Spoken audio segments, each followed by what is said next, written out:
As a harm reduction worker and drug user, Matt Johnson knows what xylazine can do to those who use it. It puts people in kind of blackout states, and so people are at really high risk for accidents, like just walking into traffic because they don't know really what's going on around them. Xylazine, an animal tranquilizer known as Tranq, is not approved for human consumption, but Health Canada is finding more of it is showing up in the illegal drug supply, often in fentanyl.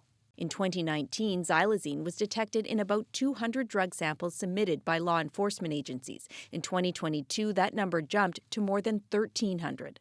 The assumption is that it's being used as an adulterant, a relatively cheap kind of way to bulk up drugs. Nicole Luongo says xylazine is one of many substances added to illegal drugs, making the supply unpredictable and dangerous, and says policies need to change to ensure drug users can access a safe supply. The biggest risk probably is the fact that it is not receptive to naloxone or Narcan, because that, of course, reverses opioid overdoses. So that's really scary. This Montreal doctor works with opioid users and says it's getting harder for them to know what they're taking. Is it xylazine? Is it contaminated with carfentanil? Is it contaminated with benzodiazepine? Or all of the above? Public health officials say the impact can be deadly. When you have xylazine present with opioids such as fentanyl, this actually greatly increases the risk for fatal overdoses.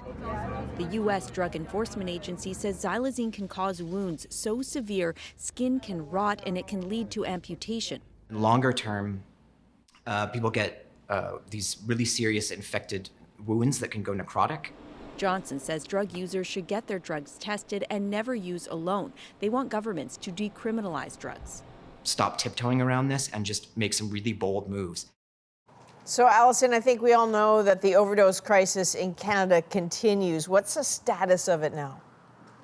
Well, we know that between January of 2016 and June of last year, more than 32,000 people died of apparent opioid overdoses. Health Canada says xylazine has been detected in some opioid-related deaths. But the real concern now amongst advocates is that with so many things contaminating the illegal drug supply, those numbers could just keep going up. All right, Allison Northcott in Montreal, thank you.